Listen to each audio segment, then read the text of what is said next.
We got to make this quick, Jeff, because I have to get to the end of Succession. Oh, my goodness. Okay, we'll try to fly through all of this. Here we go. Coming down in, my dog is barking. That means he wants to hear some podcast. Here we go. Coming down. He's very selfish. Coming down in 3, 2, and 1. On a scale, Elliotte, of 0 to Robert Wadlow. Do you know who Robert Wadlow was? The tallest guy in the world's history. Is he the 8-foot guy? You're amazing. 8'11". Look at you. Okay, on a scale of 0 to Robert Wadlow. That's me patting myself on the back. Can you hear it on the microphone? That just blew my mind. How big a week is this going to be? Give me a quick bit of context before I do the opening to the podcast. Well, I don't want to say it's the biggest week because we've seen bigger weeks, but this could be Shaquille O'Neal, like pretty large size. And since we're going to be talking about the TNT panel, I feel I should do something that's relevant. Oh, look at you, Elliotte Friedman, putting cheese in the trap. Here we go. 32 Thoughts, the podcast, presented by the GMC Canyon AT4X, Merrick Friedman and Elliotte along with you. Want to get to a few things. We'll talk about Latvia. We'll talk about various coaching hunts. And we'll talk about Matthew Tkachuk on the NBA on TNT. But man, oh man, this is poised to be an absolutely enormous week, both on and off the ice in the NHL, because later on this week, maybe as early as when you're listening to this podcast, we'll know who's in the Stanley Cup final representing the Western Conference. But this one's huge, whether it's the Pens, whether it's the Sens, whether it's the Dubas. This one's going to be a big one, Elliotte. There will be some movement this week. Might be an extra day because it's the Memorial Day weekend in the United States, but I do think we are getting close to some decisions being made. So let's take a look at which ones we're talking about. First of all, Dubas Pittsburgh. I think that is a decision that Pittsburgh is going to want to know the answer to. Their ownership is coming back from the F1 in Monaco. There seems to be a feeling, from what I understand, through people who talk to those who work in Pittsburgh, that they think there's a very good chance that Dubas is going to take this job.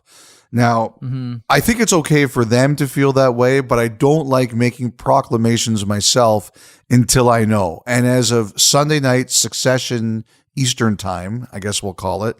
Oh, wow. I don't know 100%, but there certainly is a feeling inside the organization, from what I can tell, that it's heading in that direction. And it's obviously Dubas's job if he wants it. Now, I think people are kind of wondering, if he does take it, what could that mean? How will everything work? Who's going to stay in the organization? Is he bringing anybody with him? But we know he was there. We know that Sidney Crosby came in to meet him, and a story that we should credit Taylor Haas, who was the reporter who broke that, a really good story. Like, I get the sense from talking around that organization or talking to people who know people in that organization that they are bracing for that to come. Mm-hmm. If it's not Dubas, where are they going? Well, I've heard a couple of different names. I've heard Matthew Darche. Some people told me not to count out Steve Greeley. Mm-hmm. And on Sunday, I had someone saying that they heard it could be Jason Botterill if it's not Dubas. The one thing I do know is that I think some people were told, give us through the weekend and we'll have a better picture of where this is going. So the weekend is ending. It's an extra day in the United States. I think we're going to know, but there certainly is a feeling, Jeff, that the organization is preparing as if Dubas is very, very interested in the job. I want to get to the Maple Leafs here in a couple of moments, but one person that I do wonder about, and I think we all do as well, if Kyle Dubas goes, does this person follow? And that's Jason Spezza. Like, I also do wonder about Brandon Pridham, and I wonder about Wes Clark, and we'll get to the Leafs in a second here. But is it a foregone conclusion that where goes Dubas, so goes Jason Spezza? The one thing about Spezza is I don't know if he's going to move. Like, his family is pretty ensconced. That's a good word. Ensconced in the Toronto area. So I think Spezza could move in terms of he goes with them from an organizational point of view. But I don't know that anyone's certain that he's actually going to physically pick up and move. One other thing about Spezza, Jeff, the timing of his resignation in Toronto has people wondering if initially he was the plan, the organizational plan, to take over as interim general manager after Dubas left. I don't know if we'll ever get confirmation on that, but certainly that's one of the theories. The other burning issue, and some would say, and I've talked about this before, you have as well, that maybe Dubas is waiting on a decision with the Ottawa Senators before he makes his decision on the Pittsburgh Penguins. Must be nice to have choices in life, Elliotte. Must be nice to have choices. But is there a latest on the Ottawa sale? I heard that the weekend was like phones down. Everyone just kind of took the weekend off. Apparently, it's been pretty crazy the last few days. And I don't know if the weekend extends into Monday there, because, of course, there are parties to this that are in the States, including the bank, and there are parties that are not, which includes the hockey team and the family. Someone just said to me, this is a book. Mm-hmm. The Senators sale is a book. And it'll be a good one. You know, he said it'll be a book that gets turned into a movie based on the book, and whoever writes the book is going to make millions. So I've already started to write. No, just kidding. Who plays Ryan Reynolds in the movie, other than the obvious? Bieksa will play Ryan Reynolds. Very good. Very nice. Charming. Dick Tracy, like good looks, square jaw, all of it, cleft chin. Yeah, it all works. Damn you, Bieksa, damn you. I think we're all waiting on this one with bated breath because, like, as we've been talking about the past few weeks, there doesn't seem to be much by way of secrecy in a lot of this. And, you know, when you consider the show business aspect of it, which wasn't just Ryan Reynolds and the Remington bid, but, you know, this was also, you know, the Nico Sparks bid continues to add celebrities to the mix as well, making this a very intriguing and, you know, to your friend's point, a very watchable sale here, Elliotte, something the NHL is not very accustomed to. It was a tough weekend for Sparks. You know, he went on Twitter and... Yeah, not great. Well, you know, here's the thing. I understand it. I get it. I understand it. But the only thing that I look at it, because normally I have no problem with that. That's your opinion. That's your perspective. You want to defend yourself. I got no problem with it. The only thing that I think about is, again, I go back to the NHL and I go back to the commissioner. And right now, everything is under the umbrella of this is a performance in front of someone who you're trying to get to wave the magic wand over your bid in some sense, because the Board of Governors has to approve it. Yes. Look, I don't disagree with you, Jeff. I don't disagree with you at all about that. Everyone here that's supposed to be in control of the process has lost control of it. And it's been this way for quite some time. I don't know if there's ever been another sale process like this that I can remember. Now, there's been expansion and there's been things like that. And I broke in covering the NBA expansion when it came to Toronto. And I remember there was one time, and the Bitovs, who initially got the team, told this story. They were initially told when the NBA comes to Toronto, don't tell anyone about it. It's supposed to be secret and no one is supposed to be there. And I can't remember which bank it was, but the Bitovs paraded the NBA executives through a bank where all their employees were yelling, we want the NBA or something like that. I was there. I was a young reporter and I was there. And the NBA loved it. They thought it was fantastic.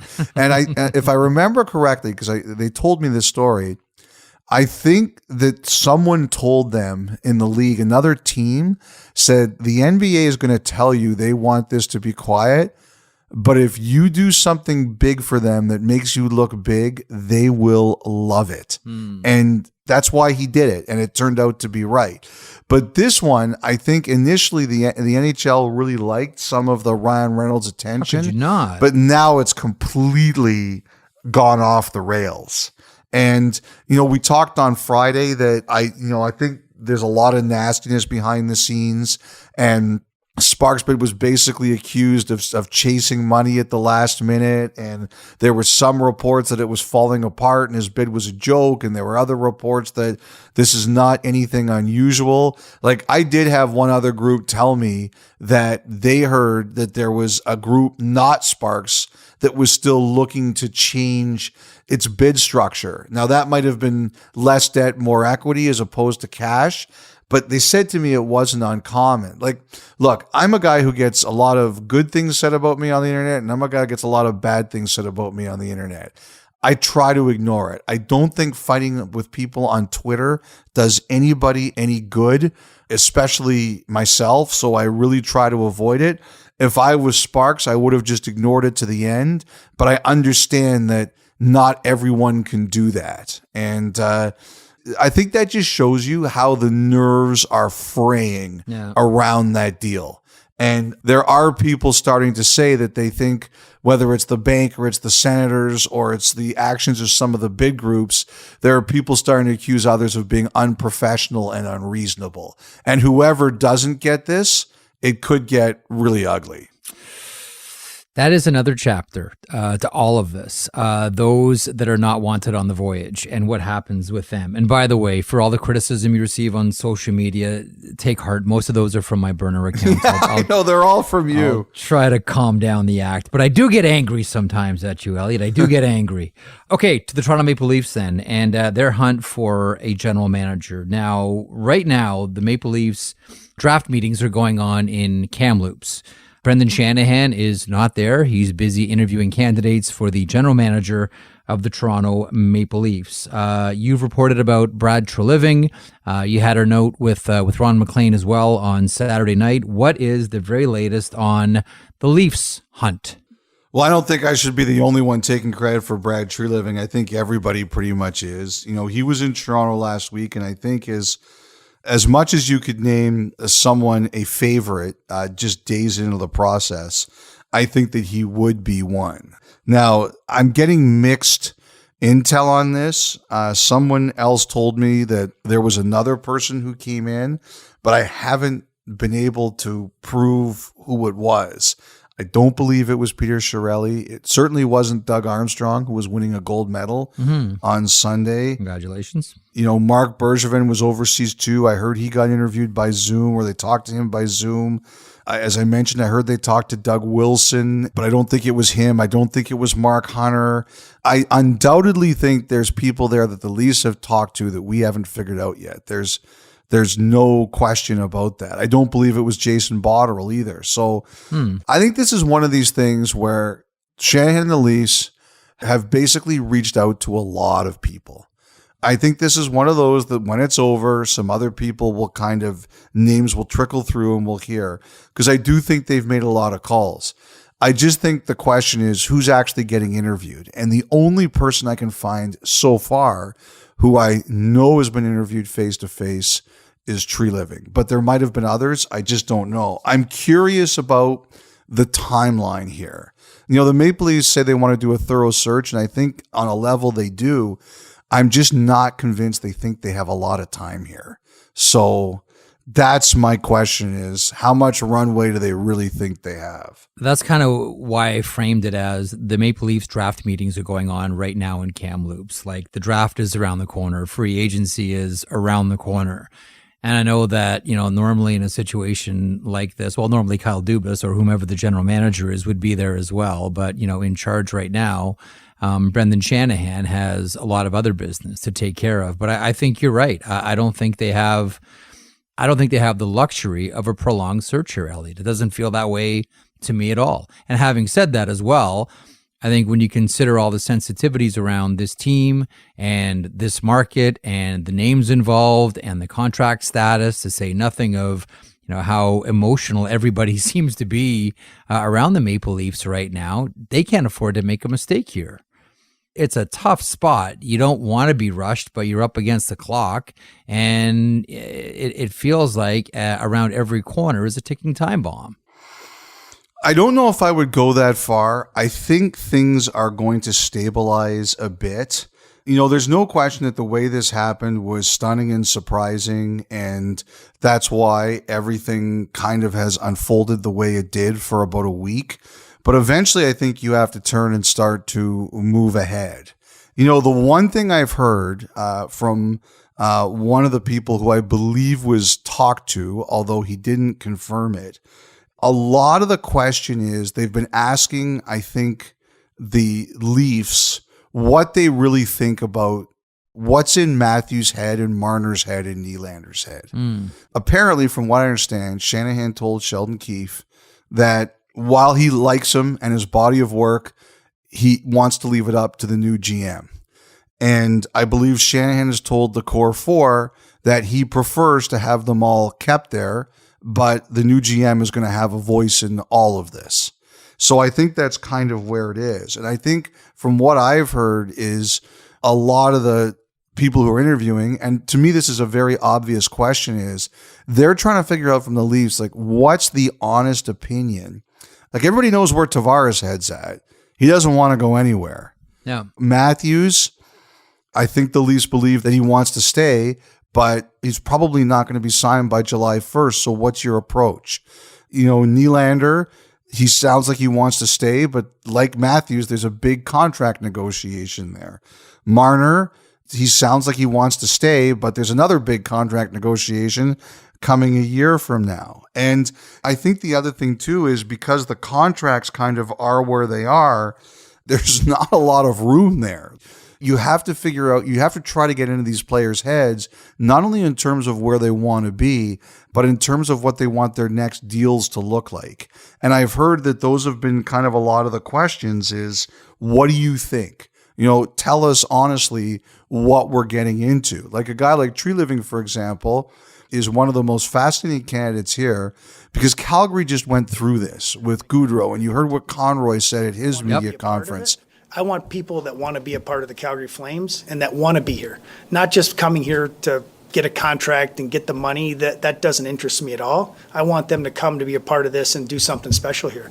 As far as, Johnny leaving, I think a little bit, it was a learning thing for me. I was hoping Johnny was going to come back. I thought Johnny was going to come back, but I don't think I would let that happen again. And I told Don in the meeting, I truly thought John was going to come back, and when he didn't, it was disappointing, and it was right down to the last minute. But then when you think, you just lost an asset, one of your best players of all time, and you didn't get anything for him, that was a real eye-opener for me. I sat in my office for a while. I shut the door and thought, okay. That's, and then obviously with Matthew was the next one, to fall. So, you know what? I want to make a place where people want to play. I do think having the new arena. And you've seen what's happened with Tkachuk. To me, in a lot of ways, that could make Tree Living one of the best candidates because he's lived this and he can bring the lessons into it. How did they think they handled it right in Calgary? What mistakes do they think they made in Calgary? And if he gets the job, I'm really looking forward to hearing the answer to that question. But I think that's what everyone's trying to figure out here, Jeff, is what is the intel from the Maple Leafs on where they think these players really are? And not, I'm trying to ask out someone to the prom when I'm 18 answer. She said maybe, so I might get to go with her. No. I want to know what she really thinks. Interesting analogy, and with that, we'll bracket the Maple Leafs conversation. And, did I ever mention what happened to me at my prom when I was in grade 13, which now no longer exists? No. Who was your prom date? Who was your prom date? What was her name? I'm not going to mention her name. It's not fair. It's not right. Like, that's the wrong thing to do. Oh, okay. So I didn't go because we broke up right before the prom, and she went with someone else. I was like, I am not going. You didn't want to go by yourself? No, I was pretty immature 18-year-old. I was not going to handle that very well. Pretty immature 52-year-old for splitting hairs. I can tell you this. I know I'm immature at 52, but I'm a lot more mature than I was then. Okay, let's park that conversation. That was a tough one. Gotta say, that was a tough memory. Okay, so Elliotte, let's pause that conversation. Coming up in a couple of moments, we're going to talk about the IIHF World Hockey Championships. What a wonderful day for Latvia specifically, the hockey team, the hockey fans, the country, all of it. We're going to get to talk about Latvia. I know I have some thoughts on Latvian hockey. I suspect you do as well. We'll talk about congratulating Team Canada, and there's one player specifically, Elliotte, that I'm really happy for on that team. We'll get to that in a second. Coming up a little bit later on, David Proper from the NHL will talk to us about the Global Series and heading down under for games in Australia. The coaching situation around the NHL, whether it's your Capitals, whether it's your Rangers, whether it's your Predators, whether it's your Ducks.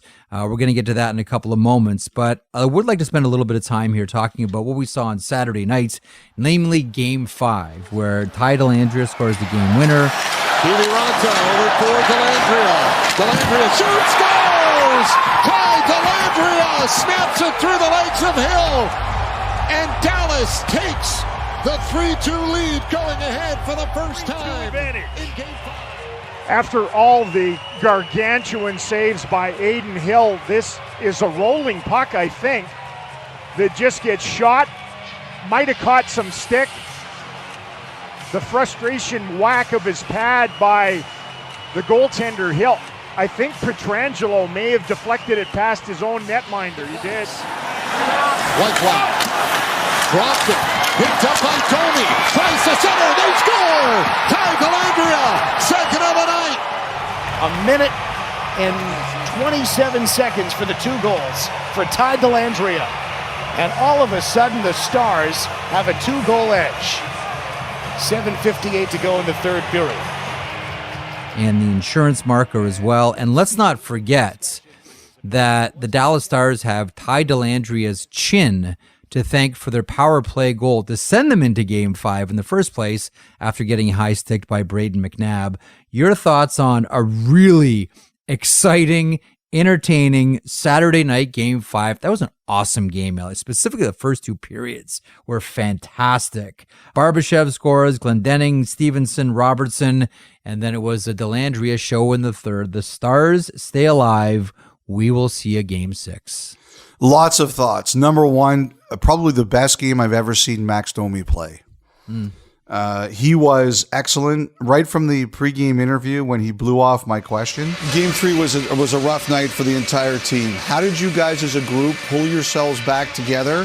And I assume it was simply more than Ric Flair and Mike Tyson. I mean, we're about 20, 25 minutes away from Game 5, so Game 3 means now, I guess. But you know what? We're looking forward to a good one tonight. Obviously, a fun building to play in, great atmosphere, and which Ty liked later on Twitter. I just thought Domi was excellent. I was really impressed with him, and I wasn't surprised his line was that good with him being as strong as he was. You know, before that line scored the 2 goals in the third period, they also had a brilliant chance early. Kiviranta and Adin Hill just robbed them. Mm-hmm. So that line was going. You know, the thing that really stood out to me, Jeff, is that Vegas scored first. I was like, Dallas is doomed. They're doomed. And they came right back and scored. Then Vegas scored to make it 2-1. You're like, okay, this is it. And they scored. Again, they came back and they did it. So they had so many points in games 4 and 5 where they could have collapsed. They got scored on early in game 4 and they came back and found their way and won. So Dallas has shown a lot of resiliency. Chris Chapman, Fox Sports Las Vegas. Bruce, Mark mentioned maybe not playing with some desperation at times.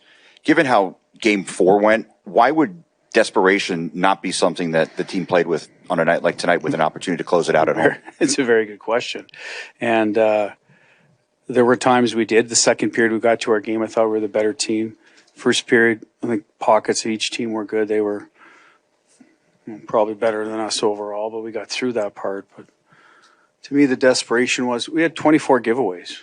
Like I'm not sure you're beating the Arizona Coyotes in January with 24 giveaways. No disrespect to Arizona, but it's not the right way to play. 24 giveaways. I mean, we're trying to go to the Stanley Cup final against a desperate team. We gave, and so to me that's the whole game right there. So is that falls under urgency, obviously, right? You're not making the right decision with the puck, or you're not supporting it well. So it starts right there, and that's the first thing we'll go to correct. I had someone who asked me a really interesting question. He asked me a couple of Jamie Benn questions. He says, first of all, do you think there's any chance that they don't play Benn in Game 6? And I'm my goodness. You've got to be kidding me.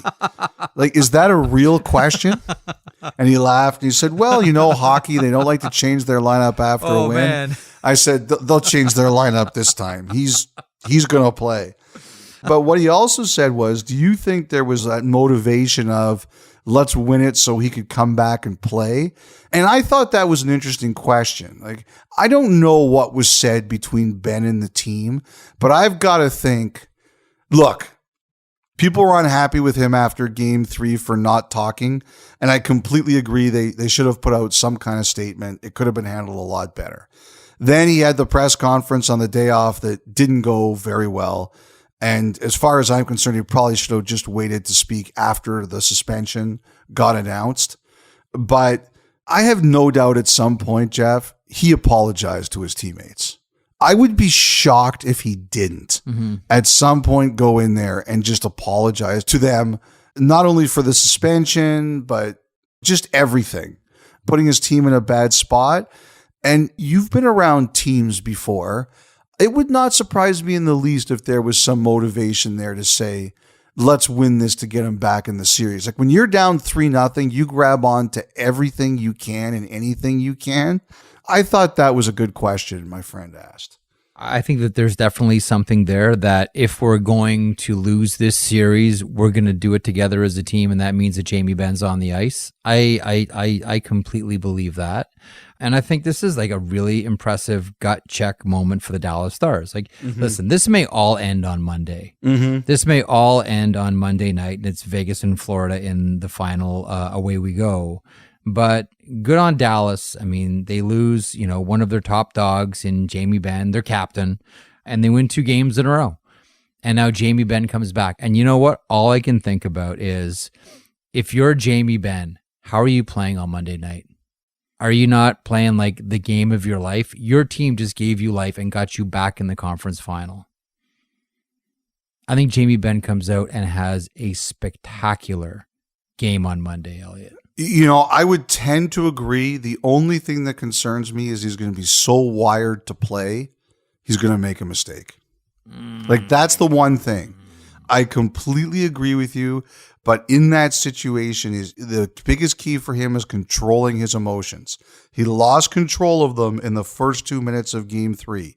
He has to keep that control in Game 6. Someone asked me, do you think Adin Hill's going to crack? I said no. Nope.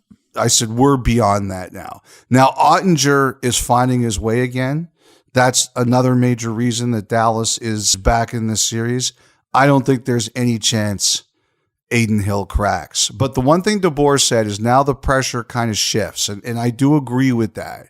So this is where all of Vegas's experience and all of Vegas's leadership has to make sure that they don't start to feel the weight of the moment. I'm glad you mentioned Adin Hill. One of my favorite shots on Saturday was the shot of Adin Hill skating to the bench to grab some water as Nick Hague is sitting there, and there's the obvious why did you do that issue between the two of them at that moment, and Hill just chose to douse his face with some water and have a sip. I thought that was a really nice piece of work. And I want to point something out here, Elliotte.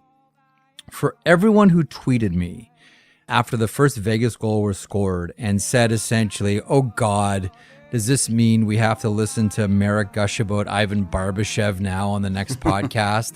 I see you and I see those tweets. So Elliotte, instead of me gushing about Barbashev, why don't you do it for a little bit here? Oh, I just love the player. I think he's a great awesome player. There's not much more that needs to be said there. He's going to do very well this offseason. Very well.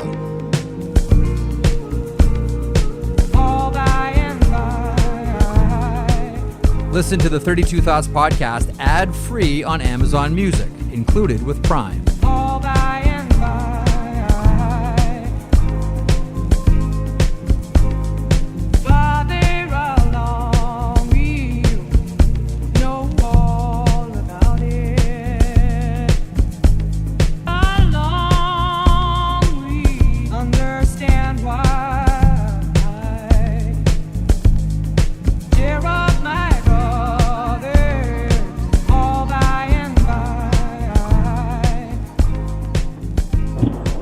Hey guys, Mike from San Diego. Just wanted to comment and say, thank you to Elliotte for talking about how this is good for small markets and for the game as a whole, having these small market teams. I'm a big Anaheim Ducks fan, pretty small market, and just wanted to say it's crazy what hockey has become here in Southern California and how fun it is. And now with a player like Trevor Zegras, it's crazy going to Duck games. We're the worst team in the league and still filling up arenas sometimes, and it gets loud in there, and that kid's just electric. And with Mason McTavish in there too, and Jamie Drysdale, and not so much this year, sadly, hopefully this upcoming year. But it's all the boys that are coming up too. We're just so excited, and it's just so good for the Ducks organization, and I think for the game as a whole. If we want this game to get big, we got to invest in these smaller markets, and it really shows with what's happened in Southern California over the last 30 years or more. So just wanted to say thanks for touching on the small markets. We appreciate it. Let's go Ducks. Thank you for everything you guys do. Adios.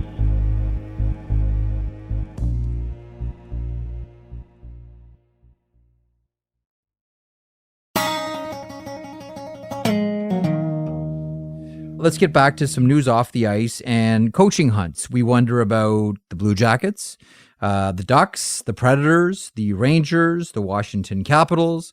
We wonder about Spencer Carberry. We wonder about Jeff Halpern. We wonder about Patrick Waugh, who's currently in Kamloops at the Memorial Cup. We wonder about Andrew Brunette. We wonder about Peter Laviolette. We wonder about a lot of names. I kind of had a Dr. Seuss That was good. element about it there a little bit. I don't know. I was freestyling. It's getting late on a Sunday night here, and I'm a little punchy. Your thoughts on what's happening amongst the coaching fraternity, Elliotte? After listening to that too, the only thing I can really say is I do not like them in a house. I do not like them with a mouse. I do not like them here or there. I do not like them anywhere. I do not like green eggs and ham. I do not like them, Sam I am. I am. Ah, beautiful. Bless Dr. Seuss. You know, aside from the ones we already talked about with Pittsburgh and Toronto, I think the ones that are at the forefront are the Rangers and Columbus. I'll do them first. I think if Peter Laviolette is the Rangers guy, and like I said on Saturday night, I am leaning in that direction, I think we're going to know this week. With Columbus, I was reading Aaron Portzline on Sunday from The Athletic, and he said that Kekalainen's coming home and they're going to decide it on Tuesday. Now, I have to say to you, Jeff, I don't have a great read on this one because I think they spoke to Laviolette, but I'm leaning towards Laviolette with the Rangers. I think they spoke to Babcock, but I don't think that one's going to happen. I just don't get the sense that that's going to be where they go. They've interviewed Pascal Vincent, and I think he's got a shot. They've interviewed Kirk Muller, and Muller, I think he's on Anaheim's list and he's on Calgary's list. So that's an interesting one to me. I think they've interviewed Travis Green. I think they've interviewed Andrew Brunette. And I think they've talked to Patrick Waugh. I don't know how to describe that one, but I think they've talked to him. Mm-hmm. I don't have a great handle yet on where this is going. I could be wrong. These could blow up in my face like a grade 10 chemistry experiment, but I don't think it's going to be Laviolette, and I don't think it's going to be Babcock. Other than that, if there's any other names I'm missing them, but that I think is the group they're kind of looking at. If Peter Laviolette takes the New York Rangers job, then I will officially move to change his name from Laviolette to Metropolitan. Peter Metropolitan? Because then he would have coached the Capitals, the Hurricanes, the Islanders, the Flyers, and then the New York Rangers. He's just going through the entire division, Elliotte. He will no longer be Peter Laviolette. He'll be Peter Metropolitan to me. And by the way, I wanted to mention, and Portzline mentioned this in his article, and we mentioned it on your show last week, I don't think Sergei Fedorov was interviewed there. I still think he's under contract. Yeah, you mentioned that one, yeah. There was a report somewhere that Fedorov was a candidate, and I was told that that wasn't the case. Okay, from the Jackets to the Quack, what are you hearing about the Anaheim Ducks? I still think they're the farthest away of the teams. Well, I shouldn't say that because we'll see where Calgary goes here. Mm-hmm. I heard that they were still going to have some interviews at the Combine, which is next week. So I would say they're pretty far away. I think they've talked to Carberry. I think they've talked to Muller. I think they've talked to Green. I think they've talked to Brunette. I'm sure they've talked to other people. I've heard he's talked to a lot of people and he's still going to do more. I think right now, them or Calgary is right now the last ones. You want to talk about Calgary then? I think they've got a long list. I think there's the three internals, Huska, Muller, who, as we mentioned, has got some other tension, and Mitch Love. But I've heard there are some other candidates here as well, some externals. You know, I think they asked Elliotte. I'm assuming the answer was no. You know my feelings on Tanguay, that he might get a conversation in all of this. Yep. The more I think about your guy, Mark Savard, the more I think about it. I got to think Burnett's in their mix too. It just makes sense, but I've heard it's a long list. Like we said before, Burnett makes sense from a lot of different perspectives, most notably the Jonathan Huberdeau perspective. Nashville Predators, do we get some type of yay or nay out of Barry Trotz this week about John Hynes? I said on Saturday night that people kind of want John Hynes to get some clarity. That feeling is growing in the coaching fraternity. I don't think they like what's going on in Toronto with Keefe, but they kind of understand it because there's been some upheaval in front of them. But I think they feel that Hynes deserves an answer. And I think we will get it this week. I definitely think that Nashville has talked to other people. And so I figure we're getting there. But some of the coaches on other teams are starting to get kind of restless about this and say, let's be fair here and let's let John Hynes know what his future is. What's the future for the Washington Capitals? We've mentioned Carberry, we've mentioned Halperin before. What's the latest here? So I mentioned that Halperin was going in this week. I think he's already been there. I had a couple of people reach out to me and say, your timeline might be a little off on that one. I think Halperin's already been in there. Now, the only reason he might be going back is if there's a second interview, but I don't know that that's the case. Carberry, I think, spoke to 3 or 4 teams last week. I think he spoke to the Rangers. I think he spoke to the Ducks. And I think he spoke to the Capitals, obviously. And there might have been another. And everybody kind of thinks that Washington is the team to beat here, that they're the ones who are the most eager to get him. I think we'll see an answer to that pretty soon. You know, the other people they've interviewed Halperin and they've interviewed Brad Shaw. If they've interviewed others, I don't know about them, but they've interviewed Brad Shaw for sure. I would wonder if Brad Shaw is going to get any talk somewhere else. It would be, I mean, that's a guy I would love to see get a real shot somewhere. Like, there's a lot of people out there who really like Brad Shaw and really respect him. Yep. I would really like to see that someday. Todd Nelson, you know, they're still in the playoffs right now, so I don't know what's going on with that, but definitely there's a feeling that Carberry is the favorite. Todd Nelson, by the way, just so all of our listeners understand, coaches Hershey, the Bears. Yes. Elliotte, how cool was it to see Matthew Tkachuk on set with the NBA on TNT guys on the weekend? It was fantastic.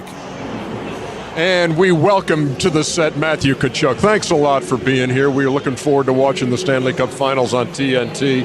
And we have enjoyed the show you have put on, man. At the age of 25, this has just got to be storybook stuff. Yeah, it really has been incredible for me. I think back to like 2 or 3 months ago, nobody in the whole world thought we'd be in this position right now, let alone even make the playoffs. So the fact that I'm sitting here with you guys and getting ready to play in a Stanley Cup final at my first ever Heat game here, with them having a chance to make the finals, it's storybook for South Florida. Like, that's the best studio show I think ever, is the NBA on TNT. And one of the major reasons I feel that, Jeff, is that those guys can say anything and they never get into trouble. I look at them and I'm like, if we said 25% of the stuff that they said, not only would we be fired, but would we be sent somewhere where you would never see us again. Hold on a second, though. Is that because of the nature of that sport, like the sport of basketball, as opposed to the sport and culture of hockey? I think to some degree, yes. I think that is part of it. No question about that. I think it's also because Barkley in particular, like, he is truly free. Like, he doesn't care. He's done so well financially, and he just doesn't care that they need him more than he needs them. And that doesn't happen a lot in our business. Nope. And I give a lot of credit to TNT too. They back their people. You know, it's like, hey, this is our show. And I know there's been some times where the NBA has gone after them and they've said, you know what? This is our show and this is what we do. And they self-police. I've heard that about them too. Like, it's a really good team. and they deal with each other. And I think that's really important. I think that's the truest embodiment of a team, is when you can self-police. You know what? We don't need you to handle this. We're going to sort this out, and it works. I think that's a true team, and I've heard they're very much like that. And I think that their NHL show is really starting to develop that too. When Tkachuk goes on in the pregame like that, it just adds such a level. And the thing I really liked about it is, first of all, Barkley obviously is a big hockey fan, but I actually really liked the way that O'Neill and Kenny Smith were, because obviously they're not huge hockey fans. Shaq admits he doesn't watch it. Matthew, you're a great athlete. I don't have any questions. I don't really watch hockey. I just like to see you guys fight. So thank you. Congratulations. I like the nice contribution. Well, I think my dad. I don't watch hockey. I think my dad's more happy with you though than Chuck after Chuck gave over the title of the family to me already. So I don't think he's the best Tkachuk in the Hello, family. sir. How are you? No, and your dad. And Kenny Smith talked about how he liked, the Islanders when he was a kid. He's from Queens. I'm about 3 steps ahead of Shaq. I'm not much, but 3 steps. I grew up an Islanders, Rangers fan, and then I kind of moved away from it. Phil Esposito, stop it. I was Islanders fan and Get Rangers to the fan. point. But my question is, for when I always watch the game in hockey, I go, what is the biggest skill? Is it the skating to get there, or the stick to make it get there? But they did it in a way that wasn't patronizing or embarrassing. They did it in a way that was funny and interesting. Like Shaq pretending he was going to get up and fight Barkley. I would love to just knock the hell out of you and only get 2 minutes, Shaq. There's one time. They might give me a 5-minute major, but I would love to just slap the hell out of you on the show one day and they says, Chuck, you're not going to be on the air for 2 minutes. What you want me to do, teammate? You do whatever. No, not up. I skate move. He's coming at him. That was like my dance moves there. There was one time I remember working on a hockey broadcast, and we had someone on. They weren't from the NHL. Let's put it that way. And I thought we were really condescending, and I blamed myself for not speaking up more in the moment. Because I think you have a duty when someone comes on your show and they're a guest on your show, unless it's a really sensitive or controversial topic that demands that you go after them, I think you should treat them respectfully and properly. And this was not a situation that deserved anything like that. And it always bothered me when it was over that I didn't say more about, this was years ago, that I didn't say more about how we handled it. And that was the thing about that I really liked, is that Shaq was funny about it. And Smith asked a good question about it, even though they're clearly not big fans. Like, that speaks to me the professionalism of the TNT group, Jeff, that they were like, you know what, this is our property. And one of the things the TNT guys were telling me is they've never had the NBA final. This is the first time they've had a major league final. Like, this is a huge deal to them. They're very excited to have the Stanley Cup final. And I thought that Shaq and Kenny Smith and Barkley and Ernie Johnson, none of them surprised, they showed real respect to the guest. And I thought Tkachuk delivered as he would, because that's just the way he's wired. You know what I came away with from that piece with Tkachuk? What's that? This is a guy that has the potential to be bigger than the game, and I've never thought that about Matthew Tkachuk until that moment. I've always thought, you know what, he's going to be hockey big and everyone's going to know him and love him in hockey. I think he's got a personality that has the potential to be bigger than that. It was seamless with him on that panel. Now, to your point, a lot of it was about that panel and how professional and gracious they are. But I came away from that saying, this guy has the potential to have a personality that's bigger than the game itself and go outside of hockey. And I've never thought about Tkachuk like that until I saw him in that moment. I think there are guys who can do that. I think there's a lot of guys in this league who can do that. Matthew Tkachuk is the right person at the right time. Sometimes in life, it's all about timing, Jeff. This is the right person at the right time. Like, some people are mocking the Stanley Cup final. It's either Vegas, Dallas, and Florida. Well, Matthew Tkachuk is embracing the moment. It's so good. It's fantastic. Like, the more I've thought about this, I think this has a chance to be And this could really blow up in my face in 2 weeks. So if you like to see things blow up in my face, this could go in ice cold takes or freezing hot takes. Old cold takes, starring Elliotte Friedman. And this all determines on the viewing numbers in the United States. If it gets great numbers, this could be a changing series in the NHL. We've never had a Stanley Cup final like this. No. Never. Whether it's Vegas or it's Dallas against Florida. We've never had a final like this before. So this is either going to go boom or it's going to go bust. And if it goes boom, it's going to be a great thing for hockey. And Tkachuk is seizing the moment. Let's talk about something that we've probably put off long enough here. First of all, congratulations to Team Canada for winning gold at the IIHF World Hockey Championships. They beat Germany by a final score of 5-2. So the Germans grab the silver. I'll tell you, just really quickly, before we get to Latvia, and I want to park some time on Latvia. I'm really happy for Milan Lucic. I'm really happy for Milan Lucic because he's heard a lot about his game and a lot about himself in the last few years, and he's heading into a summer of uncertainty about his career. And I know a lot of people, raised an eyebrow. What's Milan Lucic doing on Team Canada at the World Championships? That pass, I know we're going to make a lot about the Adam Fantilli goal that we saw last week. It was a gorgeous goal. That was a great pass by Milan Lucic. And, afterwards, Fantilli talked about how he, grew up watching him and what a thrill it was to get a pass from Lucic.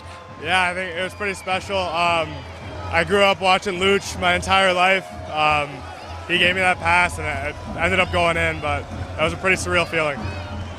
You were asked why you wanted to come to this tournament, and you said you love learning from older guys. What have you learned in this tournament so far? It's hard to put into words. I mean, I've learned so much off the ice and in the locker room, and how to fit in with guys of that age, guys of that skill level, and how they practice their game habits. I think everything's just elevated when you get to this kind of level, and they were able to teach me a lot in that sense. I'm happy for Team Canada. I'm happy for the coaches and the managers and everything, but I'm, Elliotte, really happy for Milan Lucic in this one. I think that's a great point. I think when you look up and down that lineup, you see a lot of players on teams that had really tough years. You mentioned Lucic, Scott Laughton, Philly, tough year. Yes. Toffoli, although he always seems happy anyway. Sammy Blais, really tough year in New York, traded back to St. Louis. Uyghur, really tough year. Tyler Myers, that was the guy who really jumped out to me the most. So all these guys who had really hard seasons, you go away with a good feeling. You don't go into your summer bitter. You go into your summer feeling really good about yourself. And I like that. I'm happy for them as people. And then you mentioned Fantilli, and I think one of the real great subplots of the Worlds was Fantilli and Leo Carlsson. And oh boy, I got to tell you, Anaheim's got a real choice there, big time. Those were both players that really showed well.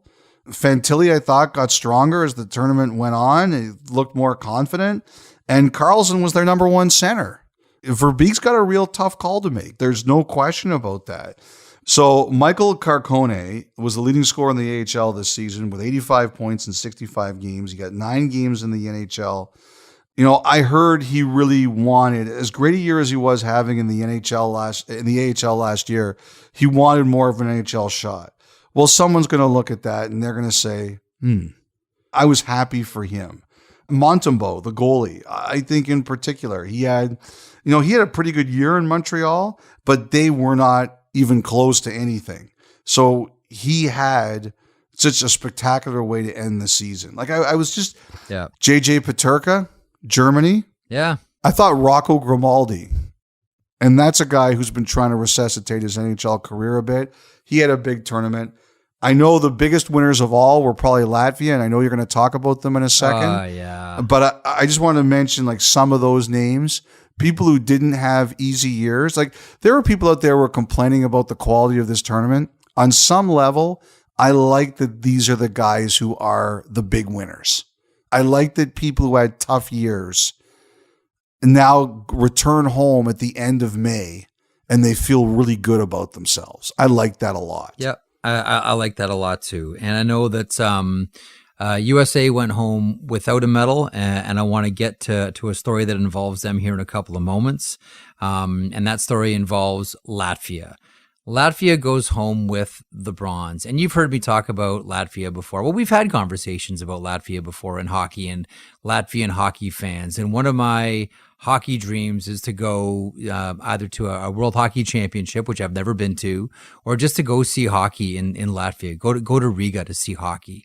Just because the fan experience to me seems like the best in the world. Those fans are happy just to be part of hockey. And what a glorious thing that is. Like, their team can win, they're happy. Their team can lose, they're still happy. It doesn't matter. They're just so happy to be involved in hockey at whatever level. I was just, and I think we all were, just thrilled to see the Latvians get a medal. And that overtime winner and the joy. Zonā Daugaviņš laužās uz vārtiem.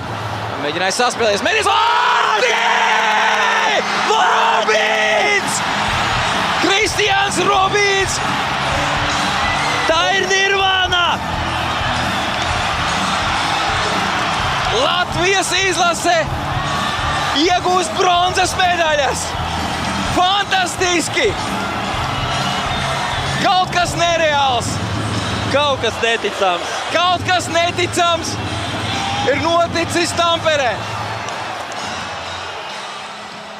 The fans went berserk. The players went crazy. It was wonderful. And like right away, my head went a few different places, Elliotte. And it went to a lot of, like, whenever there's a moment like this, you think of all the players that have gone before, that have helped, lay the foundation, done glorious things, but ultimately, returned home empty-handed. And I thought of players like Sandis Ozolinsh, who's the only Latvian to ever lift the Stanley Cup with the Colorado Avalanche. Think of players today like Teddy Bluger, or players like Zemgus Girgensons, or Elvis Merzlikins, or the late Matisse Kivlenix, people like this, and Arturs Urbe, who I think we all fell in love with during his Carolina Hurricanes run to the Stanley Cup final. Kasper Dogovins, the dog they used to call him, Carlos Grastinch, like so many players that I thought of, but one really stood out to me, and that's Helmut Balderas. Now, Balderas played for a lot of those Soviet national teams. He's from Riga, a glorious hockey player. And NHL fans never got to see the best of Helmut Balderas. He led the Soviet League in scoring twice, maybe 3 times, and played on Dynamo Riga. And Viktor Tikhonov, once famously threatened Balderas by saying, if you don't come to play for the Red Army, we'll never take you on any of our national teams when we go to either World Championships or the Olympics, and most notably Lake Placid in 1980. And so he relented and ended up playing on the Red Army team. And in maybe the most historic hockey game of all time, USA beats the Soviet Union. Balderas was on that team, and he was the only player on the losing team to skate over to the American bench to shake Herb Brooks's hand and congratulate him on what was an historic victory. Skated over to the American bench to say congratulations from Riga to Lake Placid, maybe the classiest gesture of the entire 1980 Lake Placid hockey experience. Do you have a thought on Helmut Balderas, one of the foundation makers of Latvian hockey? When you were mentioning to this story, like, I do remember Balderas having his battles with the Russians because of his heritage. When he first came over to the NHL as a player in Minnesota, I remember that story being told, and I agree. I remember him as a great international player. Unfortunately, when he came over here, he was done. But yeah. So I looked up a book, The Boys of Winter by Wayne Coffey. And in that book, Wayne Coffey writes that Balderas was warned not to do this in front of where Tikhonov could see it. And that's the handshake? Yes. Okay. And Balderas said of his coach, Quote, he can go shit in his pants. Bolderis, by the way, part of some very unique trivia. 1989, that's the Met Center draft. Matt Sundin goes first overall. First European player to go first overall in the NHL. And Helmut Bolderis gets drafted in the 12th round by the Minnesota North Stars at the age of 36. Yeah. He's the oldest drafted player of all time. Anyway, these are just some of the players that I think of, and congratulations to Latvia. Congratulations to Latvian hockey fans. One other thing, as I was listening to you there, it reminded me, and that's Arturs Urbe. And I think people forget the first Olympics I ever covered was 2002 Salt Lake City. Mm-hmm. And if you'll remember, the major hockey nations went with their full players. But some of the other players that went, like Slovakia and Latvia, they were not allowed to take their full crew of NHLers. As a matter of fact, those NHL players, I think, were only allowed to play, I think, one of the 3 preliminary games. And also, if I remember with Urbe, he got upset about it. Now, Arturs Urbe was a great interview and a very outspoken guy. He was a member of the NHL Players Association bargaining committee during 2004 and 5. And people told me that he was very staunch in his beliefs. If he took a position, and they didn't say it in a bad way, they said he was honest. He would say, this is my position and I will defend it to the end. But in 2002, he wanted to play in some of those preliminary games for Latvia, and he wasn't allowed to. As a matter of fact, he was actually given permission by Carolina to play in one of the games, and the league overturned it. They said, no, we made a deal, only one of these 3 games in the preliminary round. And Urbe told the story at the Olympics about how he had a phone call with Bettman about it. And he was told, look, like, this is the deal we made. You can't play any more than we agreed to. And if you do, there could be a suspension involved. And Urbe was furious about it. And he wasn't the only NHLer from those countries. Like, I think Ziggy Palffy had a situation where he wanted to play for Slovakia, but same reason the Kings wouldn't let him play. But I remember interviewing Urbe about it at the Olympics and just how upset he was about that situation, that all the big hockey countries, all their players could come and there would be no problem because their games started after the preliminary round, but all these nations who really needed their NHLers, they couldn't go. And you know, as you were telling that story about Urbe, I remembered that that's 21 years ago. And I'm sorry if I'm off on a little bit of the details, but you're right about Urbe. Like, I remember that 2 decades ago. I know how much this would mean. And you know, I said this too about the last decade. If you're a sports fan of a team or a country for your lifetime, at some point in time, you should be rewarded. And it's great to see these Latvian hockey fans rewarded in this way. And that's probably a great segue, Elliotte, to talk about our guest on today's podcast, someone we had a conversation with about 2 weeks ago. He is the Senior Executive VP of Media and International Strategy at the National Hockey League. He is David Proper. And as we've talked about a couple of times, he may have the coolest job in the NHL, Elliotte. Do you want to freehand this one as you try to describe what Proper does? And if you can sharpen the point more so than he tries to find cool places to host hockey games, go for it. Pretty good job, eh? It's not bad. I could do that, I think. Flying around the world trying to find great places to house hockey. He's a leading force behind the Global Series, and he's one of the main people responsible for the NHL heading to Australia for preseason games in September between the Los Angeles Kings and the Arizona Coyotes. Enjoy our conversation with David Proper.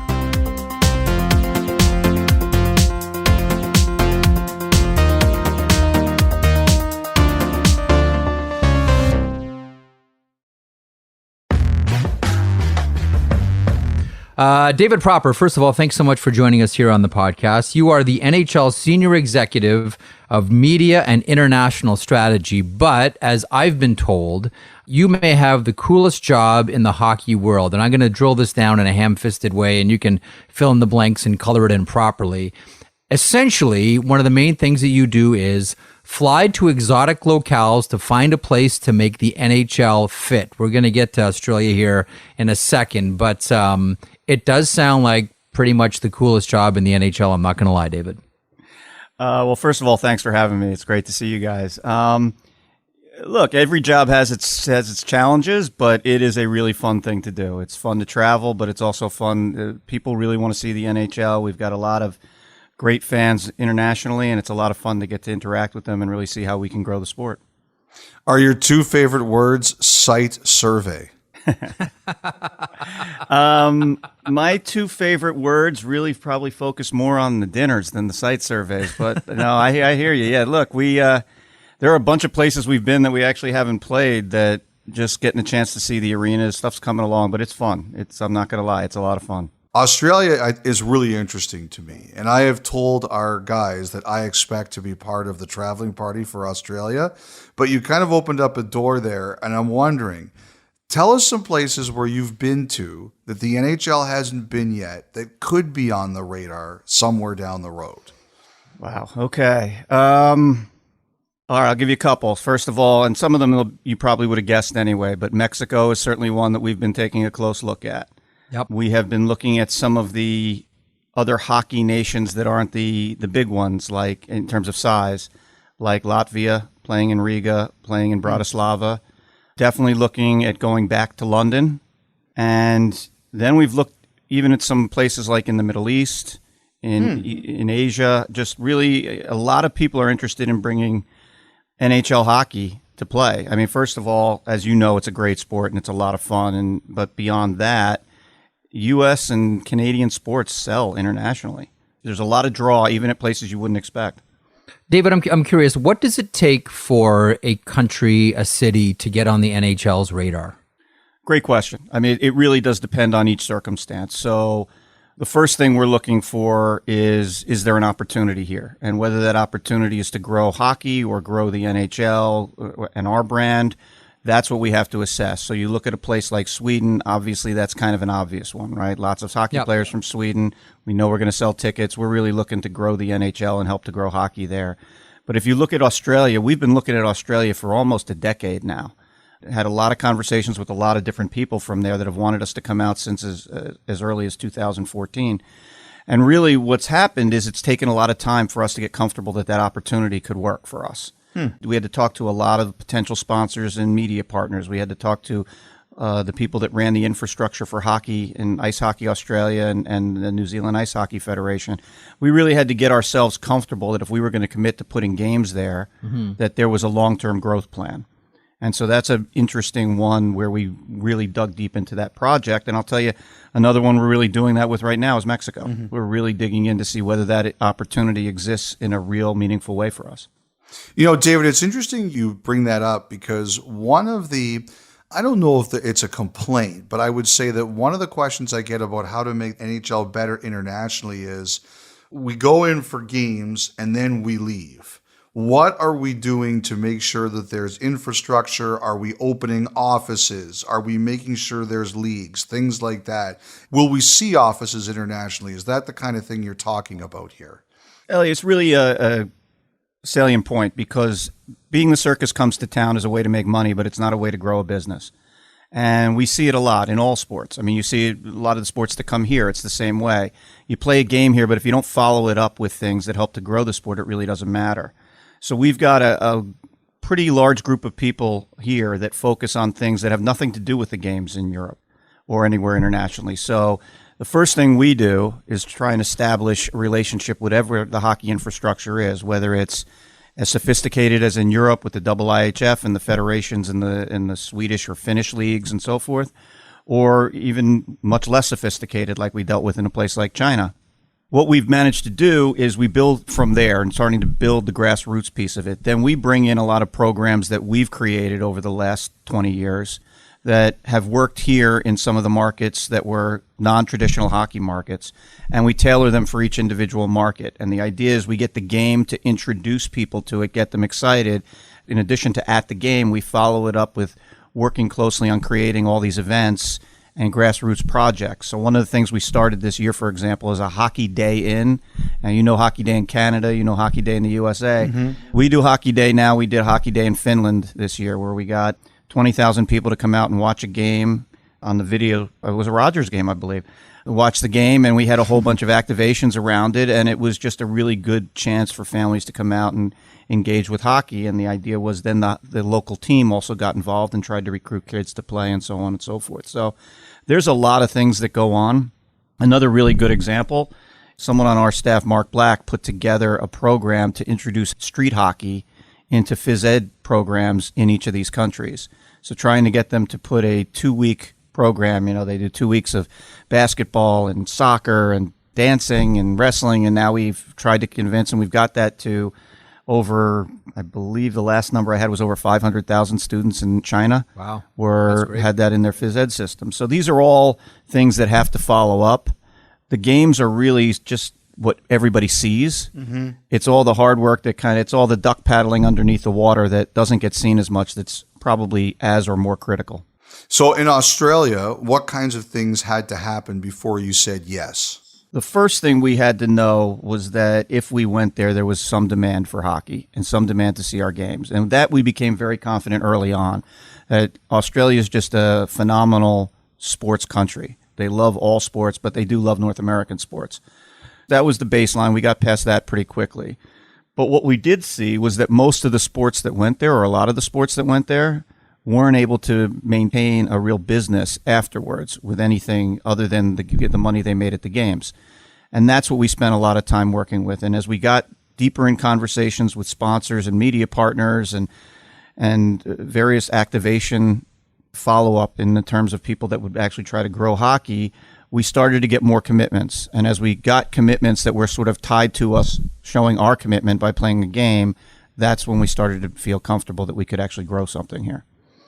One of the things that I really like about the Global Series, and I think listen, I'm not in the minority on this one. I think that everybody understands, and this goes back decades, that there's a wealth of opportunity internationally for the NHL here. But one of the reasons why I really like the Global Series, and anytime the NHL gets involved in Europe or in this case elsewhere in Australia, is it shines a light on the local hockey culture. I don't need to tell you this. Hockey culture is different from country to country. You mentioned Latvia a couple of seconds ago. Those fans, man, like Latvian fans are a different breed of cat altogether. When I first found out that the NHL was going to Australia, I picked up a book that I read years ago, back in like 2015, 2016. It's written by a hockey player turned writer, a guy by the name of Will Brody. And he wrote a book called Reality Check. And it's a history of not just Australian ice hockey, but it's also chronicles 1 year in the Australian Professional League, 2014 or 2015. He talks a lot about how the culture is different than it is in the United States or Canada. Mentions how the first organized game was played 1906 in Melbourne, which a bunch of local skaters and also servicemen who were serving on the USS Baltimore who happened to play hockey. I think it ended in a 1-1 tie. But it really sort of shines the light on this idea that hockey culture is different everywhere you go. And we kind of get these horse blinders sometimes that, well, the culture the NHL presents, that's hockey culture, capital C, but it's not. How important is it for the NHL not just to bring the NHL hockey culture to another country, but also shine a light on how they're doing it there? I have to tell you, Jeff, you articulated that really well in terms of how we have to look at this when we go into a particular market. The fact is, when we're playing a game, what the fans want and what we've been told repeatedly is they want to see an NHL game in their market. So if let's just say we're playing in Sweden, they don't want to see us create a game that looks like a Swedish Hockey League game. They want to come and when it's the Toronto against Minnesota, they want to see what a Toronto game would be like if they went to Scotiabank. And so that's one of the things that we have to focus on with the games. Then what we have to do is embrace the culture. And we do that by trying to involve the local community in the games and the surrounding events that we have. When you come to the Australia games or the Sweden games, and just tell me who I have to talk to, and we'll make sure that happens for you. You'll get a chance, and you'll see that really what happens is we build out a game that is a hybrid. And then following the game, it's really about how much, to some degree, the federation and the leagues want to embrace what we do. So we've had instances where we were originally looked upon as, oh, this is the NHL coming in trying to take our business, trying to, eat part of the pie. Mm-hmm. And when we left, and we worked with them afterwards, we showed them that, no, what we've done is just tried to shine a brighter light on hockey. And now it's you guys now have these fit people that hopefully want to watch hockey that we can't play a game for every day. And they then started targeting those fans. And lo and behold, we start to see fan growth. And those are the kinds of things that, as you can well guess, as hockey grows anywhere, it's good for the NHL. David, Jeff is a big ball hockey guy. Huge. And he talks a lot about that. And I remember interviewing Johnny Oduya, and he talked about roller hockey, and Andrew Ferentz has a big ball hockey, get a stick in everyone's hands. When you talk about the footprint you leave behind, does it have to be an ice hockey footprint or just a hockey footprint? Because building rinks obviously would seem to me to be the biggest question about ice hockey. Yeah, it depends on the market, obviously. But yeah, in a place like Australia, they don't have a ton of hockey rinks, and you've got to build it with ball hockey, with street hockey. You have to. There's no other way to do it. Mm-hmm. Unless you want to really micro-target and just get a small group of people, you've got to get sticks in the hands. You got to get them playing the game. All of our activations around our games, and if you've ever been to that Rod Laver Arena facility and the Australian Open facility, there's going to be a lot of spots for us to do a lot of street hockey activations. And that's the plan, is get a lot of Australian kids just to try it. We believe, and look, we've seen it in action. Kids start to play. They start to play street hockey. They start to want to buy skates. They start to want to learn. All the other things follow behind in terms of the people will build ice hockey rinks, and if there's people that want to skate on them. So, look, it's not a short process. It's a long process to grow from a very small base to a large base, but you got to start somewhere. And that's kind of Australia. We're in an earlier place, but a place like Sweden, we can focus even more on ice simply because they have the facilities to do it. But we still focus a lot on street hockey. Have you demanded that Nathan Walker be temporarily loaned to either the Kings or the Coyotes for 5 days? Or however long they're going. Yes. We have brokered a trade. No, look, I think Jordan Spence is on the Kings, and hopefully he gets to go on the trip. But what we have found is guys like Nathan Walker talking about the game and being excited about the game is helpful. Mm-hmm. Do we ultimately hope to take a Nathan Walker on one of these games? Absolutely. Mm-hmm. We love to bring players back to their home countries. Just didn't work out for this one, but I would fully suspect in the future that'll be something we look very carefully at. Like, as you mentioned, you're going to Laver, and I've never been there, but certainly I've seen it. I know what it looks like. How do you decide how big the seating is going to be? How do you go through that? Yeah, you just got to run a budget. I mean, the simple answer is there's a certain amount that these games don't make us money for the most part. These are investments, and so there's some size where it's just too small. Either it's very difficult to justify and make it work, but we're usually looking to run a budget. We can usually make something work at around 11,000, but you've got places like the O2 in Prague or Arena in Cologne where you're talking 18,000, 19,000. But for the most part, European or even international arenas that host hockey are not as big as they are in North America. And so we have to make it work with a lot of other activations around it to try and generate value. I'm curious about picking the teams. We'd heard for a while that the Bruins were going to be involved. And, I think a lot of us, when we heard that, we were like, boy, that's a big, tough ask for them to go halfway around the world and then come back. First of all, when this gets out, will teams call you and say, do you guys go to teams, or do teams call you and say, we want to be part of this? It's a little bit of both. Most of the time, it'll be at a board of governors meeting. I'll have an owner or a president come up to me and say, "Hey, you know what? If you really are going here, we'd like to be a part of that." But more often than not, what we do is we try to run the analysis of where we're going and what teams make the most sense on a lot of different levels, and we'll reach out to those teams. So if you look, for example, at the Swedish teams and the teams that are going there, you can probably put a reasonable link as to why we took each of those 4 teams based on their histories, their alumni, and their current players. And it all kind of fits together in a logical sense. What makes Australia so different is that really the bulk of what we were focusing on there was the travel component, how to make it an easier trip. And for the first one out of the box, the first time we're playing in Australia, to try and make it as easy as possible for what is going to be a long flight anyway. And then, like we were talking about before, if in the long run we're able to then switch that into, now we can start focusing on Australia the way we do with Sweden and bring back current players and alumni and things like that. That's where we'll turn to eventually. Are players generally very excited when they hear this? Like I said, when I first heard about Australia, I was like, I want to go. Yeah. How do players react to this stuff?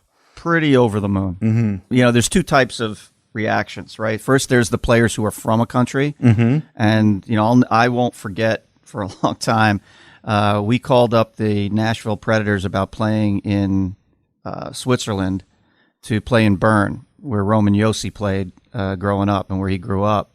And I got back a call that said, we spoke to Roman, and the answer you have from us is, if you don't take us, you're going to have a big problem. So they, the players all want to go home. They want to play in their home markets, and that's a great thing. But then there's the flip side of it, which is what you're talking about with Australia, which is some of these experiences are just unique, once or twice in a lifetime experiences that you get to go and take part in. And I think a lot of players look at it from that perspective and say, this is something I'm getting to do that I might not otherwise get to do. But the other thing that's really figured in nicely for us is we've had a lot of GMs and coaches afterwards come back and say, these games, these trips have turned out to be really good bonding experiences. The players are all together. They're kind of forced to be together in a unique environment.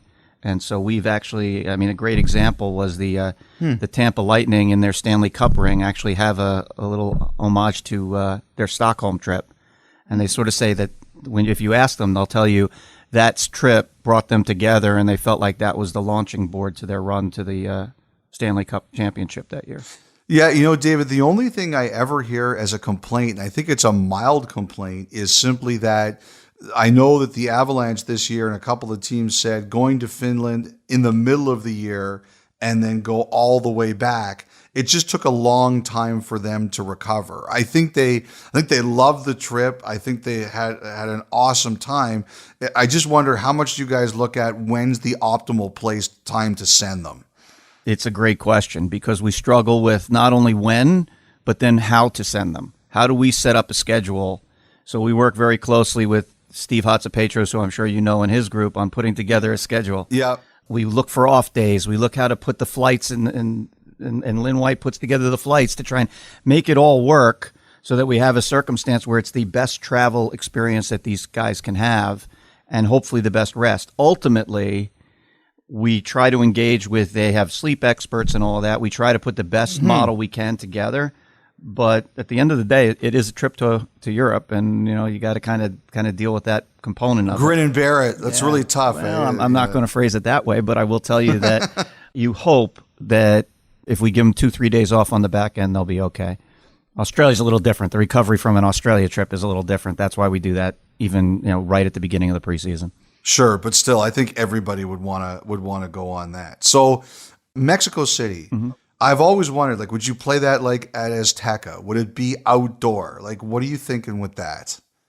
So let's put it this way. We would never start by trying to bite off something as big as an outdoor game in Azteca. Okay. Of 100,000 people at, 2,000 feet in the air. Yeah, I've seen a lot of incredible international soccer there. So that would be an outstanding sight. That would be really cool. I will tell you, candidly, we are looking at outdoor games in Europe, and we think we can pull that off. But, there we've played so many games and done it pretty successfully so far that we feel like, okay, the next step we could take. And we've been looking at that. But I would say is Mexico in the first offing is going to be the only difference with Mexico for us is it's an easy trip. Mm-hmm. And so we could do that as a February game and just make it a road trip for 2 teams to play a back-to-back in Mexico. And it's not nearly the same kind of travel issues. Is that getting close? Yes, I would say it's getting close. I would not say that we're prepared to tell you it's in the next year or anything like that. We've had a lot of very good conversations. We have a couple more, as you can tell from my conversation about Australia, we have a couple more conversations we have to get our heads around. But for the first time, there feels like there's enough momentum there to continue the conversation in a way that makes me optimistic. For example, I love the Lake Tahoe game. And there were some logistical challenges that happened, but I've always felt that take the chance. Are there any more like that are kind of being talked about, unique locations? The outdoor game in Europe is interesting. Yes, it is. Because of some of the places that have come to us. Tell me more. Well, I mean, we've talked to the number of the major stadiums in London, a couple in Germany, and that would be an incredibly iconic event if we could somehow pull something like that off. I wouldn't say that we're necessarily close on those, but we could make it work. I mean, one of the things that we've spent a lot of time investing in, and Steve's done this as well, is putting together the ability to build our own rinks. Mm-hmm. So that we've got companies that we work with now also in Europe that are able to put together rinks. So we're building our own rink in Australia. There's no ice hockey infrastructure in Rod Laver. The whole thing is being shipped down there and being built. And we pull that off, and that works as well as we all think it will. That opens up a whole bunch of opportunities, including a place like Mexico. You know what this screams to me? Old Trafford. I didn't say anything. Wow. I mean, I just as just like a human being, what's your dream, David? When your day comes where you walk away from this all and say, it's my time to let someone else have this job or time to retire, whatever that is. Where do you want to say we put a game? I got to tell you, Australia was on the list until we've accomplished. I mean, we got to do it still, but we're basically there. I'm a big English soccer fan and have been for a long time. There's always been a part of me that thought Wembley would be just a really cool place to have a game. Mm-hmm. The new Wembley is it's such an iconic place. Old Trafford is certainly in the conversation. I love the new Tottenham Arena. Those are all just incredible. Beyond that, I don't know. It would be interesting to see if we could actually put a game in and really draw from a region that isn't normally a hockey region. Again, Middle East is one that's like that, or Africa, where what if we ever could do a game there and really see what something could draw? I think that would be incredible. Incredible. I'm somewhat envious of what the NBA is able to do and some of the games that they do and try and the places they go. And they've got, I know they would never agree with this, but it's a little easier for them to put on a game than it is for us in terms of getting the arena set up. But those kinds of things just seem like they would be so much fun and such a unbelievable opportunity to grow. This might be a really dumb question, but I'm going to ask it anyway. Have you ever thought of taking NHL teams or players to the Middle East or Africa and have them play ball hockey or roller hockey instead of ice hockey? Ooh, no, we haven't.